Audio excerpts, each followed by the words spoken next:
আসসালামু আলাইকুম, কি অবস্থা সবার? আশা করি সবাই ভালো আছি। আবারও চলে আসলাম ডিস্ট্রিবিউটর ইলেকট্রনিক্স থেকে। এখন আপনাদেরকে দেখাচ্ছি হায়ারের এক অসাধারণ এয়ার কন্ডিশনার 18 ক্লিন কুল।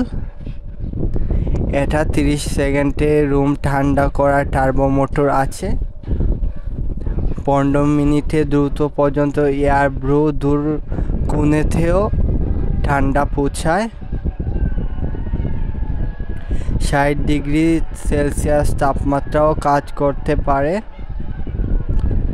এটার ওয়ারেন্টি হচ্ছে 12 বছর, পার্টস 4 বছর, সার্ভিস দেওয়া হবে 2 বছর। দাম অনুযায়ী একদম পারফেক্ট একটা জিনিস। এটা আমাদের কাছে পেয়ে যাচ্ছেন শুধুমাত্র 55,500 টাকা। হ্যাঁ, আমি আবারও বলছি 55,500 টাকা। তাহলে আর দেরি কিসের? তাহলে স্ক্রিনে দেওয়া নাম্বারে যোগাযোগ করুন। আর ভিডিও ভালো লাগলে একটা লাইক এবং সাবস্ক্রাইব করে পাশে থাকুন।